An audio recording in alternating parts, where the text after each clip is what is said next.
I'm really grateful for our two presenters today, that they're taking the time to come share this information. We've had a lot of requests from across the state for more information on invasive earthworms. And so I'm really grateful that Dr. Andrea Davalos and Dr. Annise Dobson could be here today. Andrea Davalos completed her PhD and a postdoc here in the Department of Natural Resources at Cornell. Her postdoc work was focused on the effects of deer, invasive plants, and invasive earthworms on rare plants. She's currently an assistant professor in the Department of Biological Sciences at the SUNY Cortland. And her research addresses issues pertaining to the ecology and management of biological invasions and the factors that drive successful control.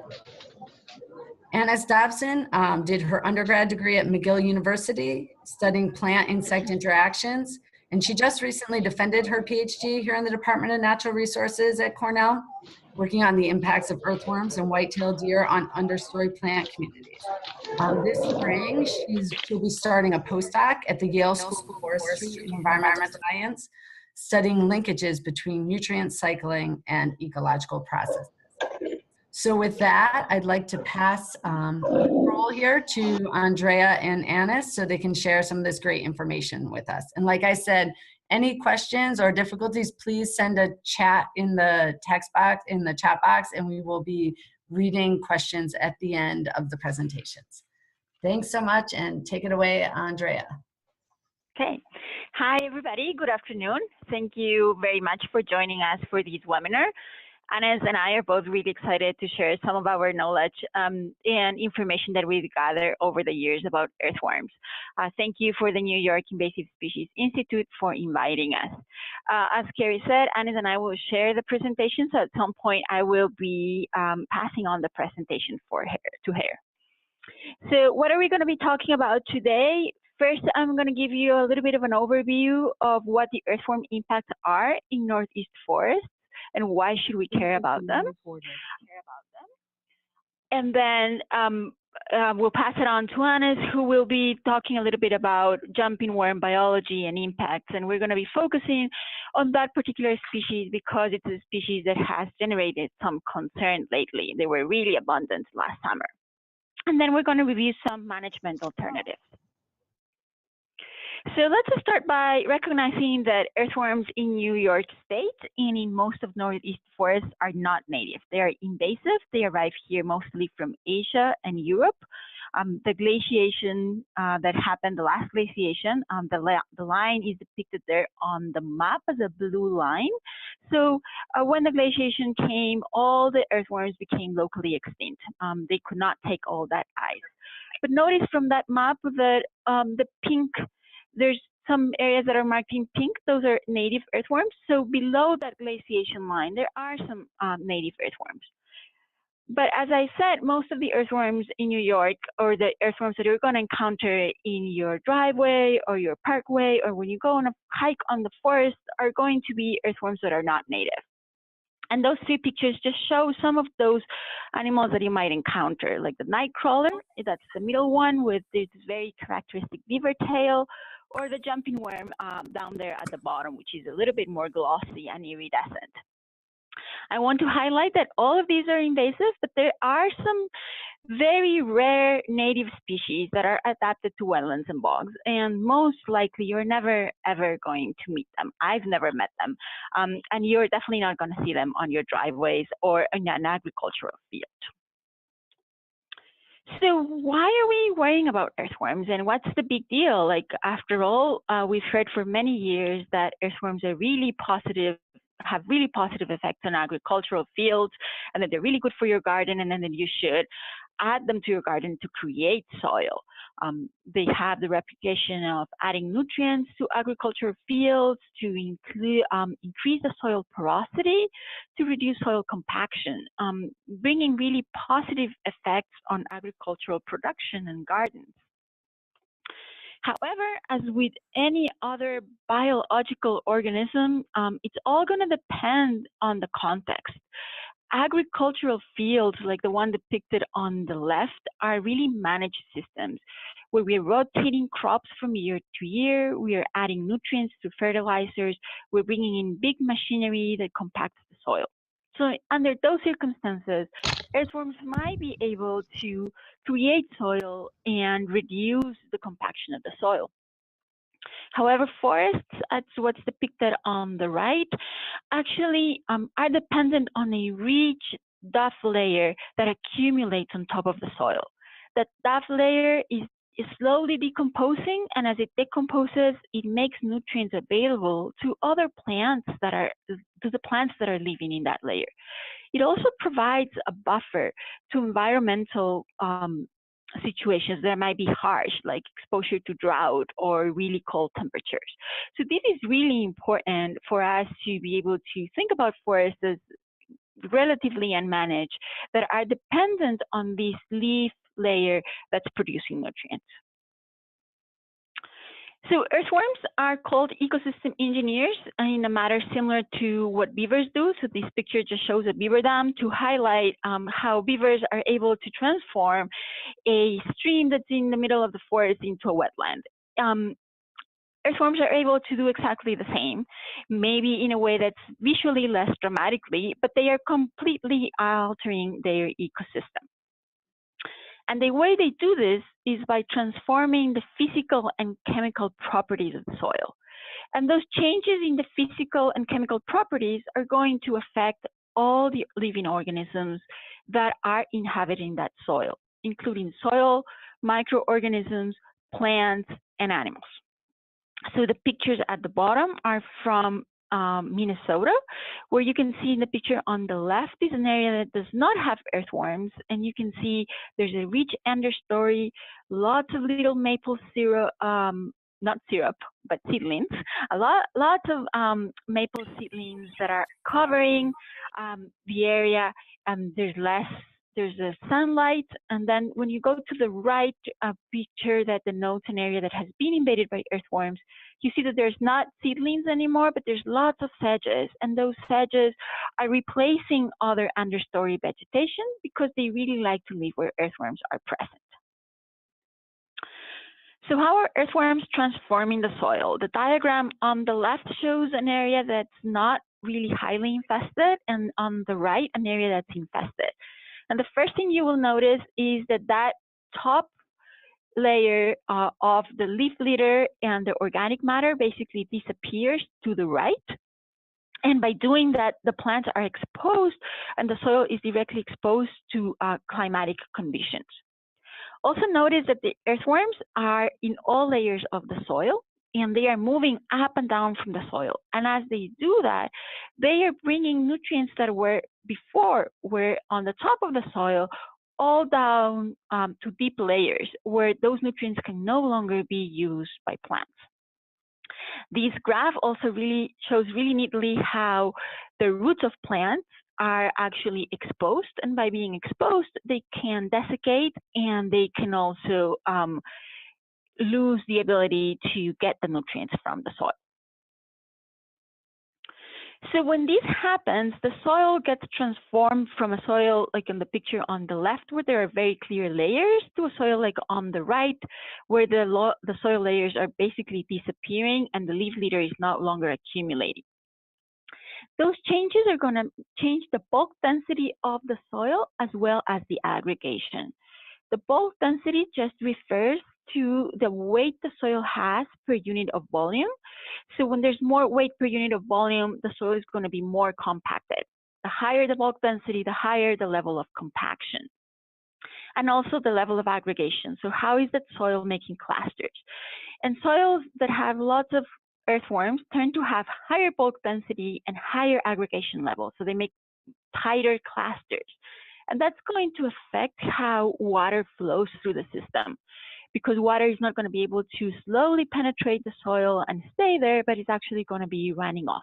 And that's going to have consequences for vegetation and other organisms living there. Also, if these things happen to the soil, the concentration of nutrients that are in the soil, especially nitrogen and phosphorus, is going to change. Earthworms are going to be moving these nutrients to different layers of the soil where they're no longer available to the plants. And over a long time, when invasions are very old, they usually have less nitrogen and phosphorus on the soil. So this overall is going to change the forest productivity.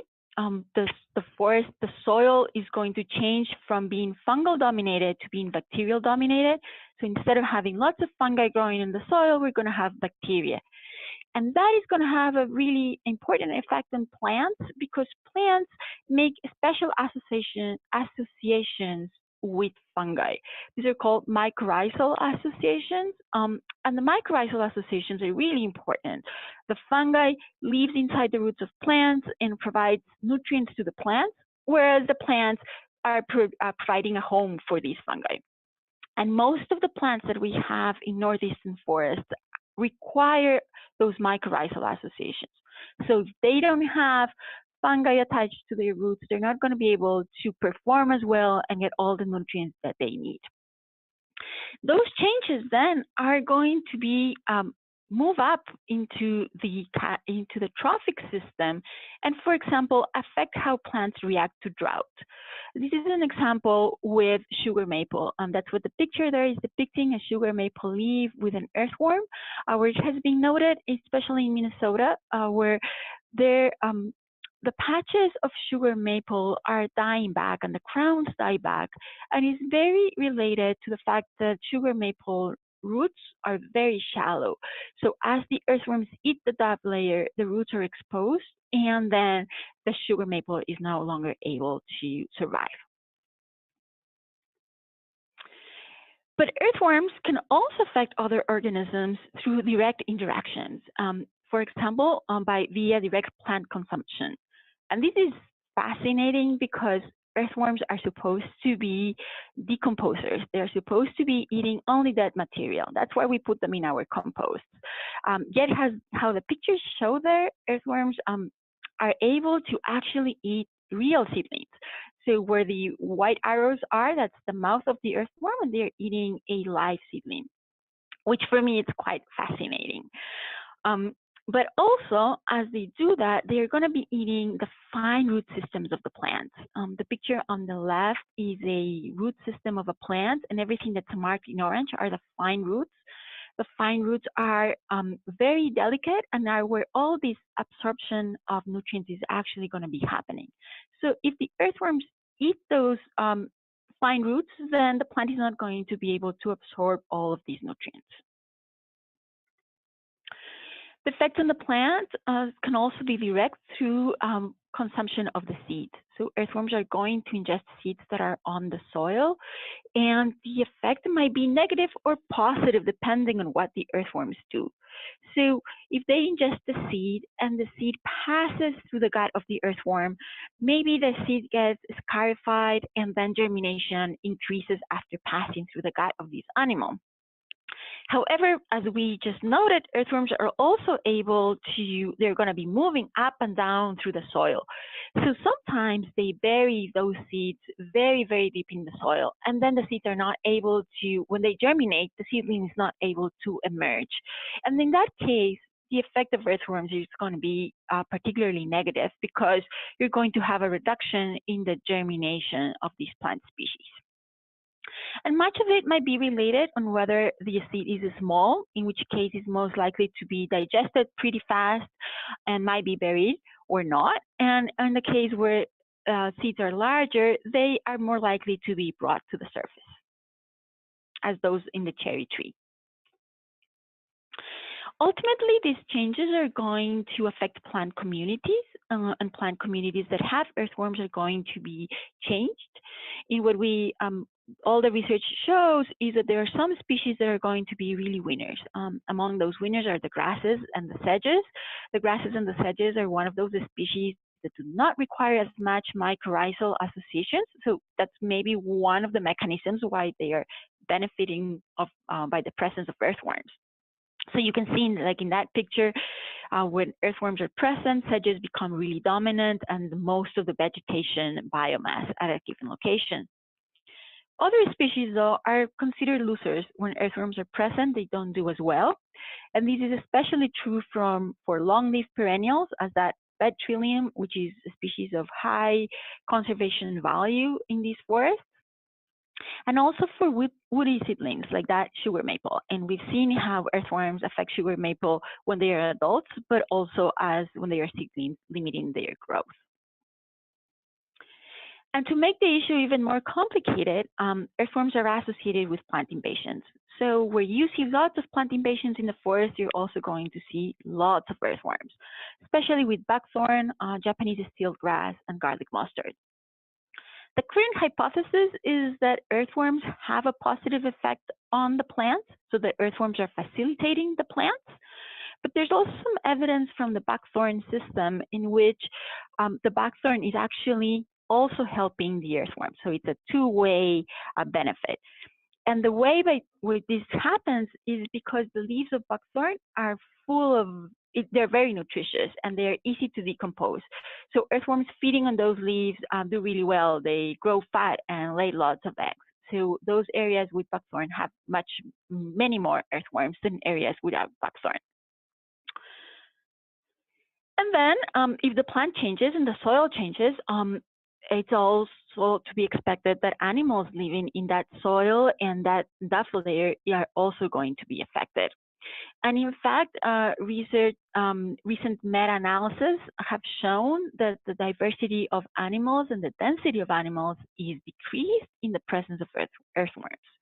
So the figure on the bottom shows the effect size when earthworms are present. So how is faunal density and faunal diversity decreasing in presence of earthworms or being affected? And you see that that effect size is always negative and significantly different from zero, indicating that they are reduced in the presence of earthworms. So it's also been shown that earthworms, for example, may affect redback salamanders. Redback salamanders can eat the earthworms and they can digest them really well, but ultimately the earthworms are reducing other invertebrates in the leaf litter and the salamanders don't have enough food. And at the end, the earthworms have a negative effect on the fitness of the salamander. And then there's some work that has shown that ground nesting birds can be negatively affected by the presence of earthworms. What happens is that earthworms change the plant community to be dominated by sedges. When sedges are present, the nests of these ground nesting birds are more visible for predators. So the predator, the likelihood of that nest to be predated becomes much higher. And then that all affects how the reproduction of the birds. So ultimately, what we've seen is a network of really complex interactions where earthworms can affect other organisms directly and indirectly. And as I was putting this slide together, I was thinking, this looks really complicated. There are so many arrows. But that's exactly the point I want to make. Earthworms are embedded in a complex network of interactions, affecting organisms through direct and indirect pathways. So as we've seen, for example, earthworms are able to eat seedlings, affecting directly the survival of that seedling species, which ultimately will have an effect on the plant species composition, which is depicted there with that picture in the center showing the sedges. But they could also affect the plant community indirectly by transforming the soil, which will then transform the plants that are able to live in that particular location. At the same time, they're able to affect the microinvertebrates or the invertebrates that are going to be living in the soil, which will then affect the salamanders and other vertebrates that are living in that area.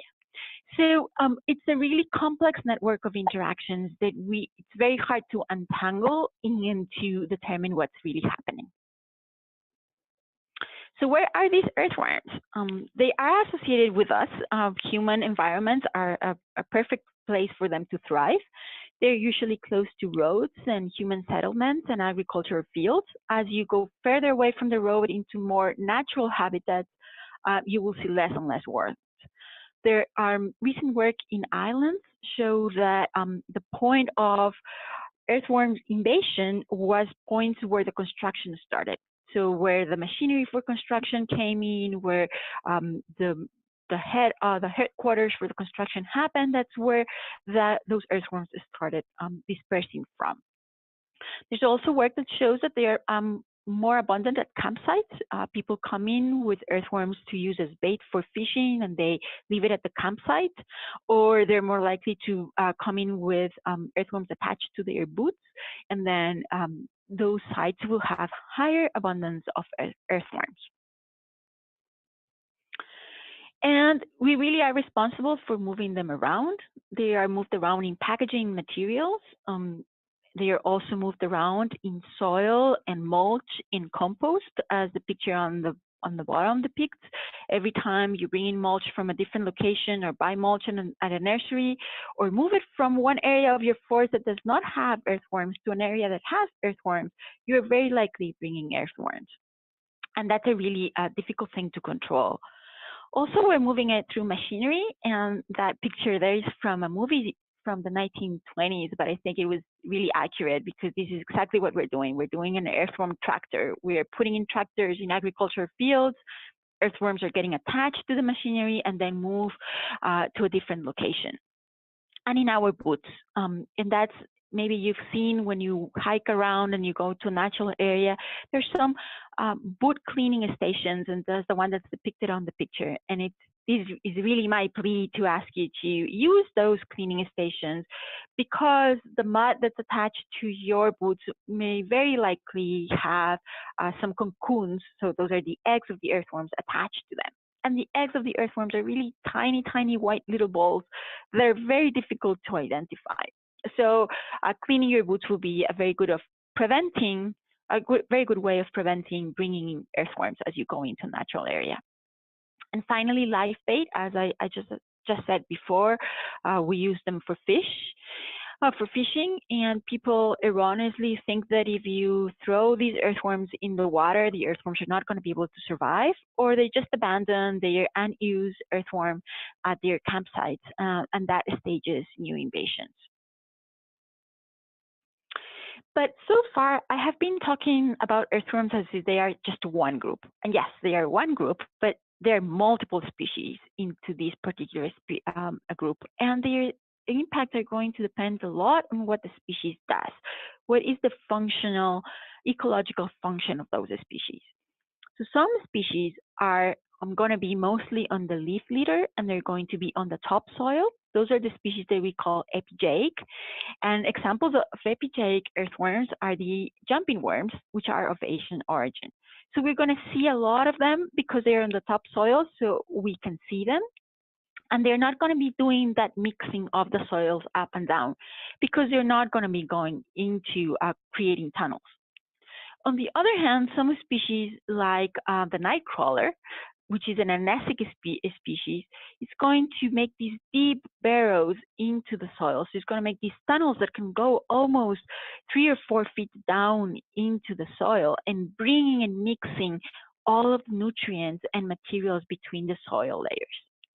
And it's really important to think about what is the particular earthworm species doing, and therefore what could be the effects of that particular earthworm. So thinking about jumping worms in particular, we know they're known by multiple common names: Jersey wigglers, Alabama jumpers, or Georgia jumpers. Although they are not from Jersey, they're not from Alabama or Georgia, they are all from Asia. They're also called snake worms because they have this very particular behavior where they kind of jump and wiggle around, or crazy worm, that's also related to that behavior. As I said, they all come from Asia. There are multiple species that have been introduced in the United States, and they all belong to one particular group of earthworms that are called the perthymoid earthworms. In New York State and northern locations, this earthworm is an annual species, so it completes the whole life cycle within a year. In the fall, the adults will lay eggs and die after the frost. The eggs will be overwintering as eggs, and then they will emerge. Little individuals will start emerging in the spring. So early in the spring, right now, you're not going to be noticing them. When the weather is nice, earthworms are already outside on the pavement and parking lots, but you're not going to really be seeing amynthas right now or jumping worms right now because the babies are really, really tiny.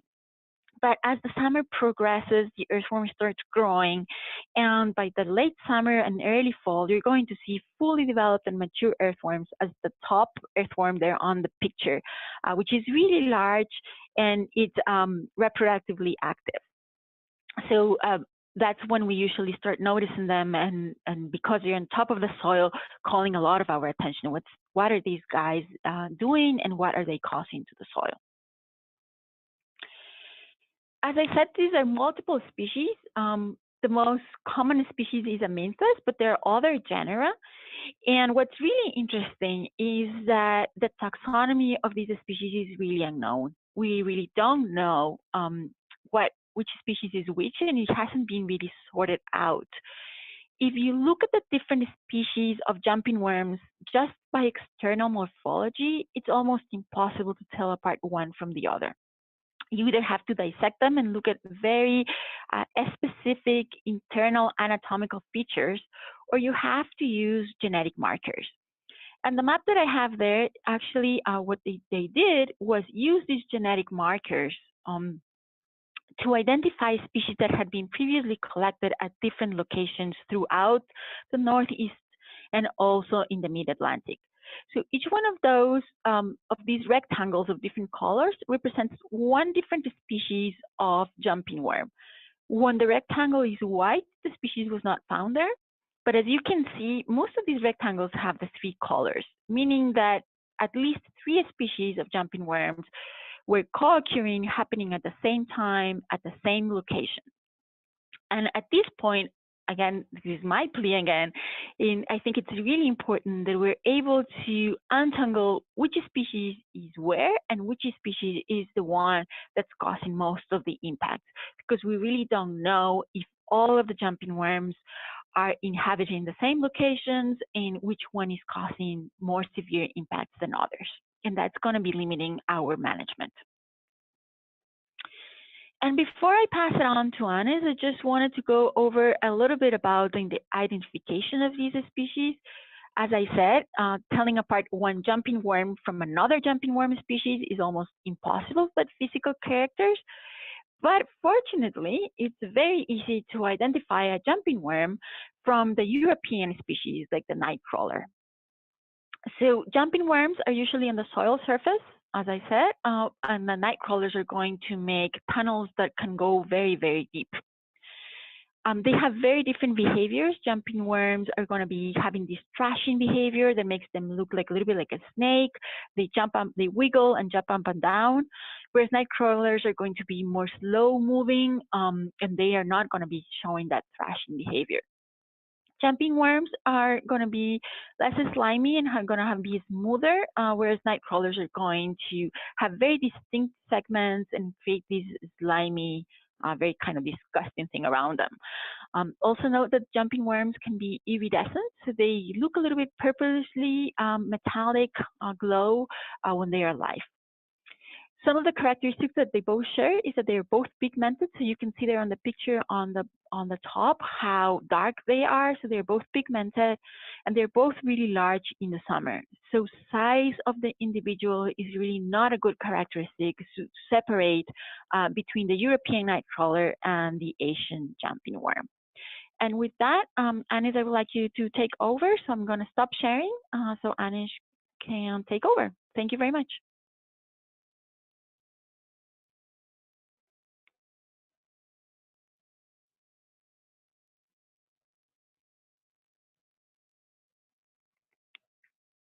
All right. So I am going to go ahead and get started, assuming everyone can hear me okay. So jumping worms, when did they get here? We don't have a ton of information about this. The thing about invasive species in the soil is that they're harder to notice than invasive plants and things that we can see readily with our eyes. They were noted first in North America in greenhouses in New York State in the 40s. And were noticed in the wild, out in forests and in fields by the 1980s through New York and Connecticut. In New York State now, we don't have a ton of information about where they are. Here you can see a map. This is from IMAP Invasives. about the different places that we have confirmed their locations in New York State. But what we do know is that their spread is still quite patchy. And it is moving north. There have been just one confirmed sighting in Canada, just across the border from New York. Oops. All right. So Andrea gave you a little bit of information about how we classify earthworms. And so these ones, some people classify them as epigeic, others as epiendogeic, but they're spending the bulk of their time right on top of the soil surface. And one thing, the major transformation that they have is changing the soil to these really pellet-like casts. And what you'll notice when you have a big Amenthus invasion is that it's almost like gravel. And so as you can imagine, growing plants, living as a salamander in gravel can be very challenging, particularly for drying and for temperature and for moisture. It presents some really, really interesting questions though, because we've had this wave of European earthworms move through earlier, and now we have jumping worms moving through. So this picture that you're looking at, this is their feeding ecology. This is their feeding ecology. So what their niche is, what they're feeding on. In the yellow, you've got the European species, and you notice that the jumping worms are overlapping right on top of that. So they're eating essentially the same things. This data is from a little bit further south where there are some native earthworms, and they seem to be feeding on different things, probably deeper in the soil than the European and the jumping worms. But it is interesting to see how these different waves of invasions through time are going to change the landscape. So what do you do to find out if you have jumping worms? I think that the most obvious one is looking at the soil. And this is just a good thing to know about what the soil looks like in the area that you're managing, in your home, forest, and things like that. So on the far left here, we've got a picture of uninvaded soil. So just a few earthworms, maybe no earthworms. And there's a thick duff layer. So if you're walking on it, it feels almost like walking on sort of a pillow top mattress. With European earthworms, when they start to move in, you'll see them mixing the soil. Maybe you won't see that thick mat of duff. But with the jumping worms over here, you see that it's transformed once again to those sort of gravel-like pellets that are really distinctive. Right, the next thing to look at is visually inspecting for them. It can be kind of tricky in the spring because they look a lot like other earthworms, but in the late summer and early fall, when they've grown to maturity, they can be really easy to identify. As Andrea mentioned, their thrashing behavior and just the density that they grow to right on the surface. The night crawler tends to be a lot more solitary. There might just be a few adults in a meter square, but the jumping worms grow to really, really high densities, maybe 10, maybe 30, maybe 50 worms in just a square meter of soil. If you want to get a quantitative measure, or you want to identify the worms, or you want to do some genetic tests on them, you can do mustard sampling. So this is just regular household ground mustard that you mix with a gallon of water, and it acts as a skin irritant. So if you pour it over the soil, it'll cause the worms to come up to the surface, and then you can collect them. And the nice thing about this is that once it's oxidized over about an hour or two, it's no longer very active, affecting other species like plant roots and other organisms. So why are they so invasive? Earthworms are a really, really broad group, but only a very small subset of them are so invasive that can grow to such high densities. So as I mentioned before, they have a really flexible diet, feeding on plants, on roots, on soil, on leaves, on fungi and microbes, all sorts of things. They also have really fast maturity. So within 60 days, they can go from hatching to laying their own eggs.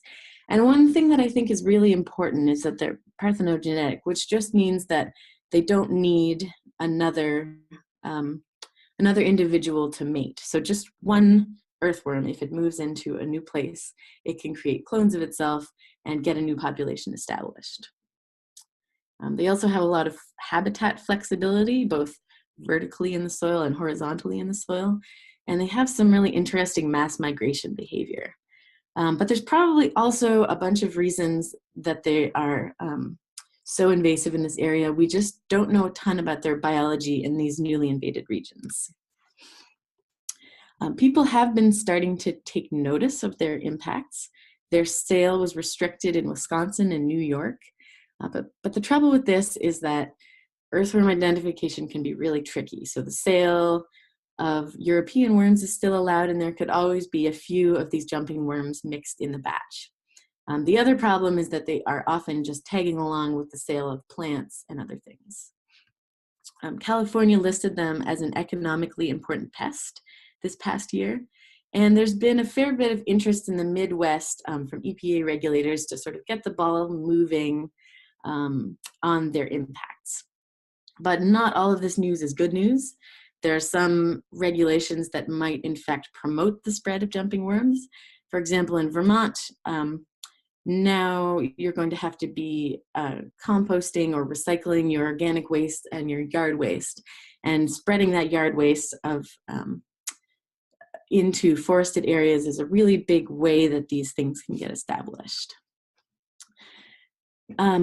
So to identify sensitive areas and be able to predict some of the behavior that these worms are going to have, we first need to know where they are. We have only a pretty limited understanding at this point. So I would encourage you and any citizen scientists that you're working with to use IMAP invasives to help us get more information on this.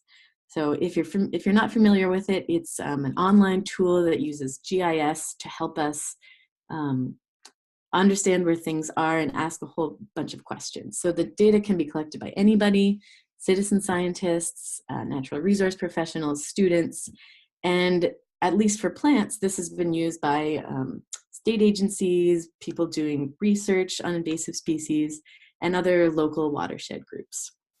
But a lot of the information that we have at this point is mostly focused on invasive plants. So we really need a lot more data on jumping worms,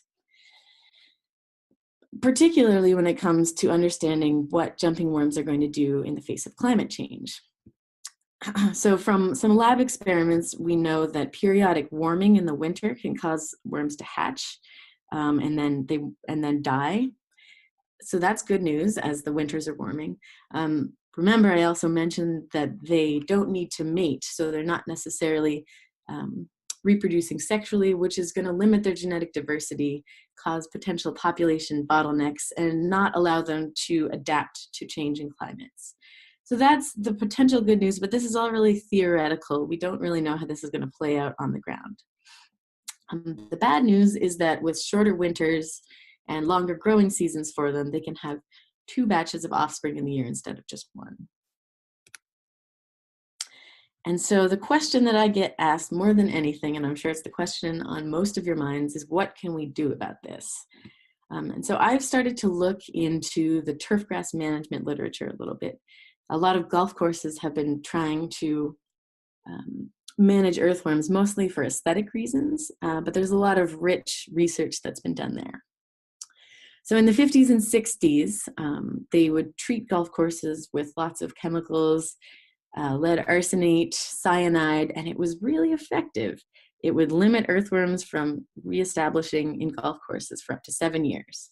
So that was great, except it didn't last very long because, as it turns out, applying those in great quantities causes buildup in the environment, impacts on wildlife and fish, and chronic human health risks. So some places have looked into more natural chemicals to use. Saponins are a promising alternative. They're kind of detergent-like chemicals. So if you've ever cooked quinoa without rinsing it, it's kind of that soapy film that you get in the water. But these haven't been legally tested for managing earthworms at this point. They have potential toxic effects to fish, other downstream effects, and probably requires some pretty reapplication fairly often. So this is currently being tested. I'm keeping my eye on it, but I would not recommend it at this point until we know more about the ecological impacts. Biocontrol is something that's often used for invasive species.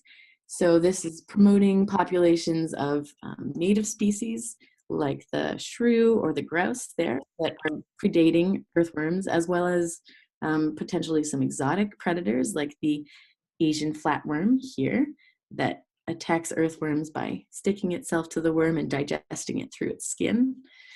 The problem is with these top-down approaches trying to use predators or parasites is that jumping worms are just so prolific, and just one individual that isn't captured by these organisms has the potential to reestablish a population.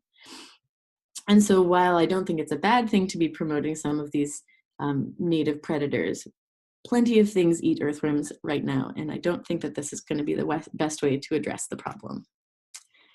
Sulfur is one that's been getting a fair bit of attention.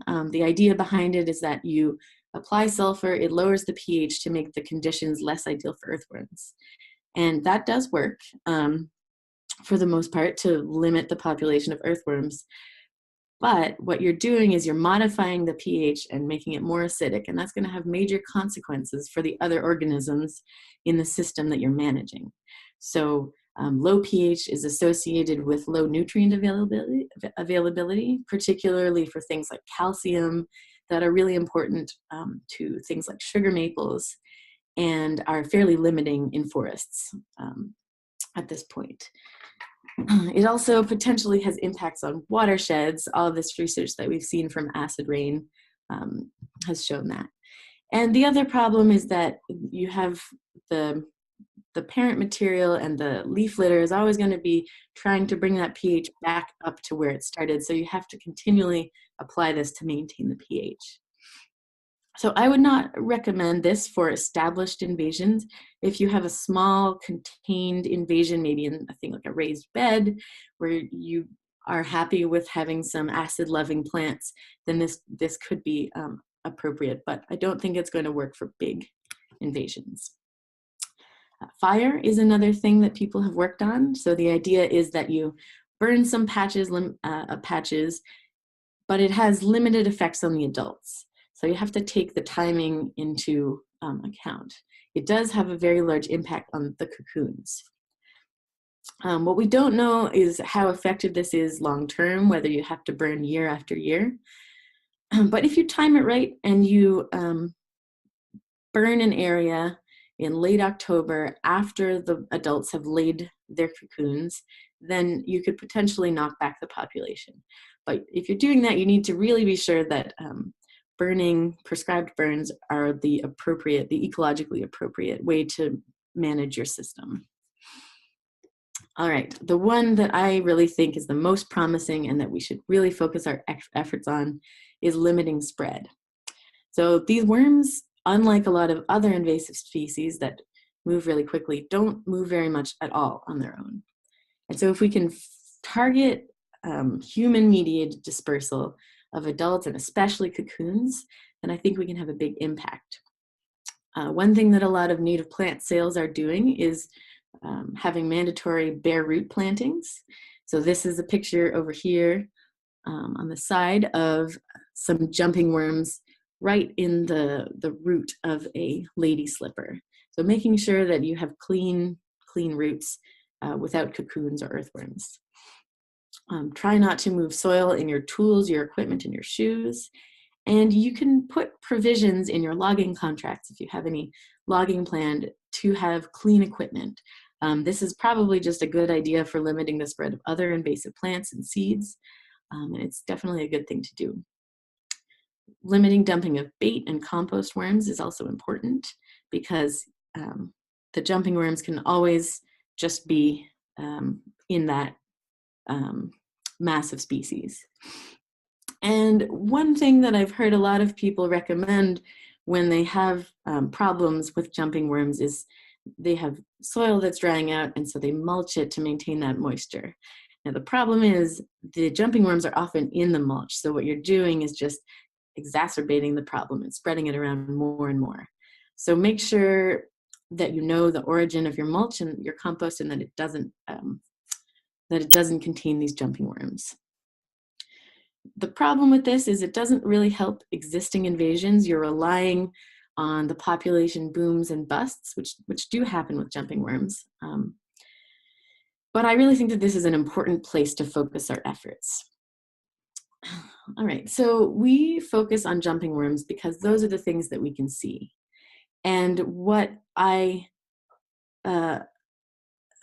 really, really fascinating to me as a scientist is that so many people on the ground that are working in botanical gardens, that are working on farms, have independently noticed these impacts of jumping worms. And despite the fact that the prevailing wisdom is that earthworms are good, people are noticing this problem. They're doing little experiments. Do my chickens eat the earthworms? Do my chickens eat the earthworms if they're dead? And all of that has been really, really inspiring to me and has really shaped the way I design my experiments and interpret my data. At this point, management is pretty difficult because we don't know a ton about where they are. So I would encourage you to go onto IMAP Invasives, and there is a place that you can add notes. So any experiments that you did, any observations that you had, that's the place to add them. Prevention is a good place to focus your efforts. And if you are going to investigate some of those other management options that I discussed, make sure that you're really thinking about what your goal is. So is it eradicating the earthworms, or is it preserving the biodiversity of your system?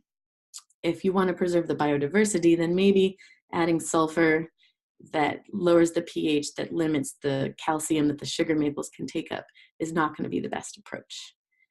And with that, I'd like to thank the New York Invasive Species Institute, Audrey Bowe and Carrie, and I think that we can take some questions.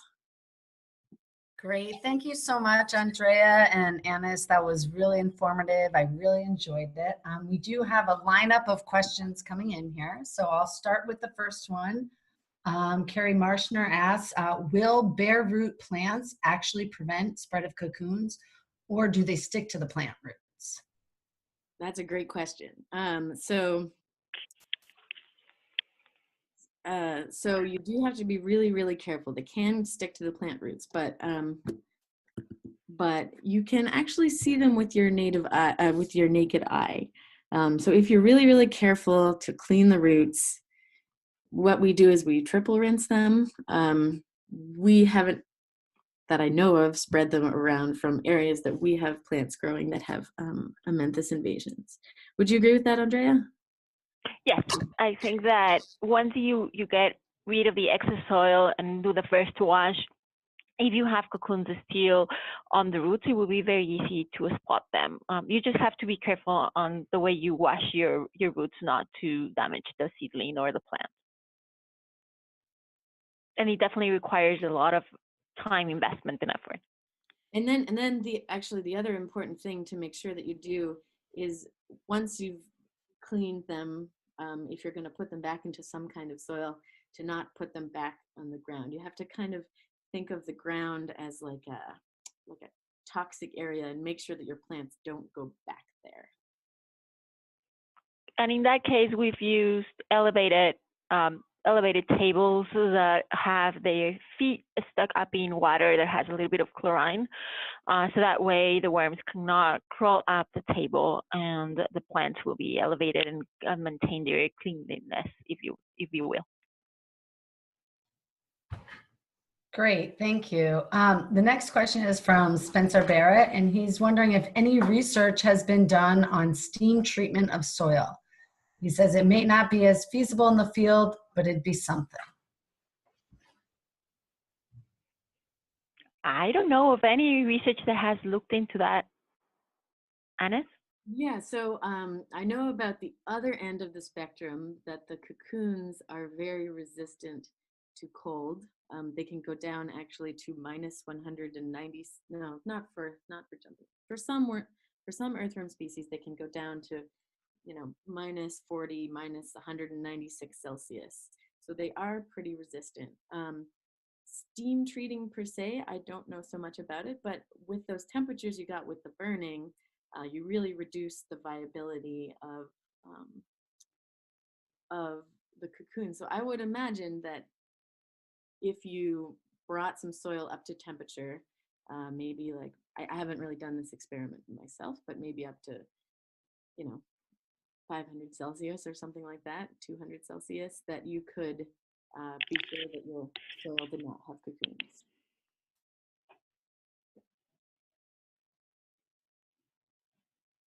The next question is, how do you determine whether your compost or mulch is clean? And what are the compost mulch production practices we should be asking about? So for determining whether it's clean, I would go with what Annise was talking about, inspecting your mulch and soil. So you can do that visually inspecting. You can use a rake and go through it and see if you're seeing worms. You can add sample parts of it using the mustard solution, and you can see what comes up.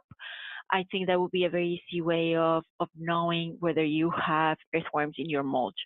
Also, if earthworms are in the soil surrounding the mulch, with almost certainly you will have them in the mulch too. So one of the things that I think it's really important is sometimes I've seen people say, well, my mulch, it comes from my location that does not have earthworms, but you are storing it in a location that has earthworms. And then once you move it from then, it will be carrying earthworms around your property or the area that you would like to manage. Annise, do you have anything to add? No, I think the important thing is to make sure that you are looking in the time period that you can really see the worms. So make sure that you don't just look at it in May and say, okay, it looks clean, I don't see any worms or any jumping worms. You need to make sure that you're looking at it at least through the growing season. Okay, thank you for that answer. We've got a whole bunch of questions. I'm gonna combine two questions here that are similar, and one came in right after another. Mark would like to know if any worm is good. And then Linda was wondering if red wigglers more harmful or helpful. So is any worm good? And specific question about red wigglers being and whether they're good or not. Oh, great question. I think that the word good is really loaded. And I think that to answer that question, you need to decide good for what. Good for salamanders, for native salamanders. Over time, I would say not. Is it good for agricultural fields? Yes. But the one thing that sets the jumping worms apart from the European species, where I think it's more mixed and nuanced and some things win and some things lose, is that it's pretty across the board bad for plants and for organisms growing in the soil. We've had people that are farmers, that are hosta growers, that are perennial growers that have all mentioned that this is a problem. And so I think that for jumping worms, they're pretty destructive for most plants that we have. For the European species, that's going to be depending on what you care about most. Andrea? Oh, yes. wait, question about the red wrigglers. I'll let you answer and follow up if there's anything else I have to say. Okay, so I absolutely agree with Annise. Non-organism is really good or bad. It just all depends on what your objective is. In the case of agricultural fields, they usually have a good perception, but there's also work that, for example, when when earthworm is in agricultural fields, they make these pores that are really deep, and those pores that are really deep can help fertilizer and herbicide go into deeper levels of the soil and get to groundwater, for example, or get to other sources of pollution.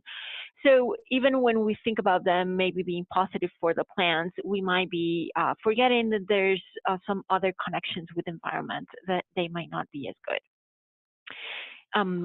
So that will be what I would have to add to that particular question. And as you had something about the red wigglers? Yeah, so they do tend to stick a little bit close to home. And when I say close to home, I mean close to compost piles. They really like to live in that environment. Having said that, they do still get out into the forest. So I would definitely make sure that you're not spreading them. But if you just have a few compost worms somewhere, do you need to eradicate them? Perhaps not. Okay, we've got a real long list of questions here, so I'm going to cut in and move on to the next one. When do the worms start laying their cocoons? Is the next question from Jenny Kramer. Ah, finally one that we have a good, straightforward answer to. So they can mature and start laying their eggs after about 60 days minimum. From when, so, oh, you mean time of year maybe. So let's see if they come out in May, April or May, then they're probably starting to lay their eggs in July. Okay, so the next question is, what steps can CCE organizations, Cornell Cooperative Extension organizations running plant sales take to minimize the spread of these worms? So I think there needs to be education and awareness on both sides, on the seller and producer as well as the buyer and the person that's purchasing and will be doing the planting. So it should be required for sellers to bring in either bare roots or material that has been cleaned, or at least to notify the buyer that these might have earthworms and that they should be cleaning for it. And then the buyers should know of these effects of the earthworms and be encouraged to clean their plants or clean their sources before they are going to actually plant them at their properties or use them as restoration. Annise, do you want to take it over?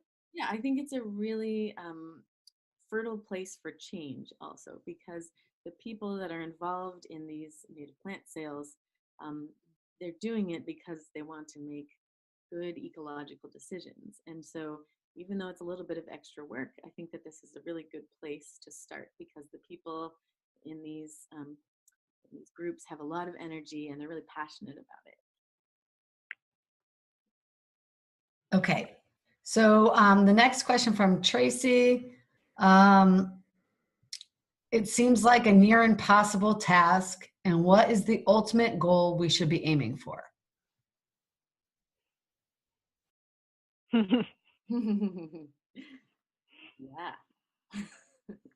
I agree. It's sometimes, it's one of those things when you talk about that it's hard to give a hopeful message. I think earthworms are going to be present. I think that we should definitely aim for not getting earthworms into areas that do not have earthworms right now. It's very clear that our dispersal and human movement is really important for them to get to these locations. So if we have areas that really don't have earthworms, we really need to protect those. And I think there should be efforts to measure what these species are doing in maybe some restoration efforts, because after the first round of invasion, there might be some species that are able to reestablish. Annise, anything to say? Yeah, so I guess I have quite a few thoughts on this. Is it hopeless? We sort of anecdotally noticed that they have big population crashes. They can eat themselves out of house and home, and when the soil becomes super dry, they don't do so well in their circumstances too. So even though we don't have too many good management options, being vigilant to limit their spread, they might be able to take care of themselves. My other thought is that if you have, you want to be really vigilant with your soils, and if you see them starting to come in just a very small patch, you might want to use one of those management options to sort of eradicate them from a small area and see if you can sort of nip it in the bud. So I don't have a great hopeful message for people that already have huge existing invasions. But if you just have like some raised beds where you see them popping up, potentially you can address that and limit their spread. I have one more thing regarding in natural areas. earthworms are not happening alone. They're not the only source of stressor in a forest, for example. So you have white-tailed deer, you have invasive plants, which we know benefit from the earthworms. So it's really important to think about the management in a holistic way. It might be that if you reduce invasive plants, or you might have a positive effect on other plant species, which will then reduce the impact of earthworms. So managing those natural areas with the idea that there are other factors that are affecting these plant species and these organisms, I think will be a much more fruitful approach.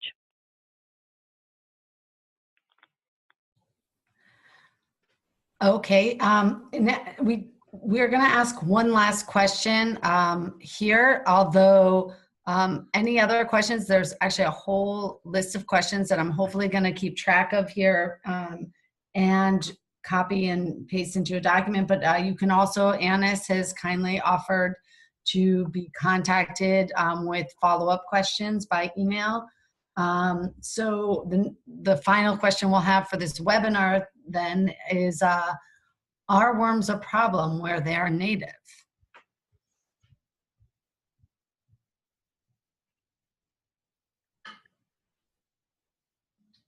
Well, the native earthworms from North America usually have a little bit of different behavior. They are deeper in the soil.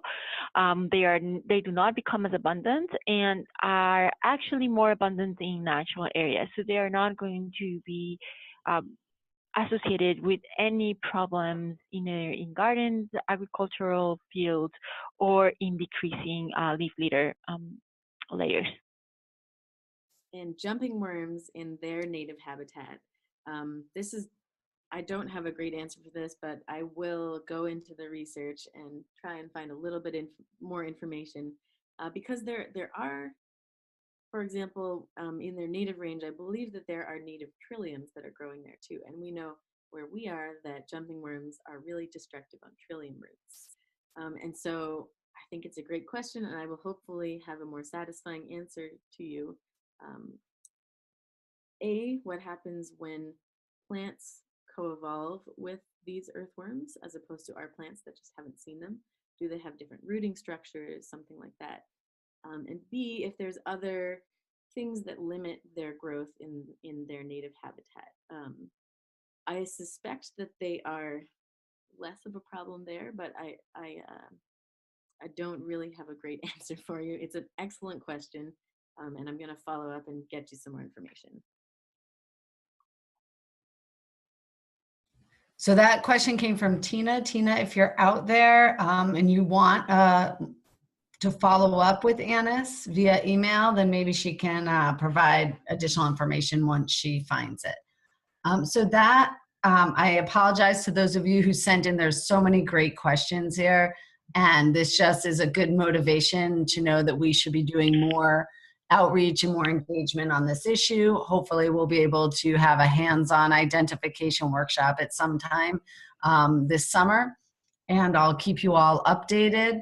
The recording from this presentation will be available on the New York Invasive Species Research Institute website. So if you go online and just put New York Invasive Species Research Institute in, find our website, go under resources, recordings, and webinars, and the link should be there within the next few days. You can check this out or share it with your colleagues and friends as you wish. And please don't forget to report to IMAP, as Annise did a good job of mentioning that, but we really truly are trying to get a better grasp on the distribution of this species in New York State. So get yourself registered. There's going to be a lot of upcoming IMAP trainings on how to use IMAP and how to get a login and profile from IMAP. So please do so. And thank you all for coming. Happy Invasive Species Awareness Week. And thank you again to our great speakers, Annise Dobson and Andrea Davalos. We really appreciate you taking the time and giving us such a great presentation.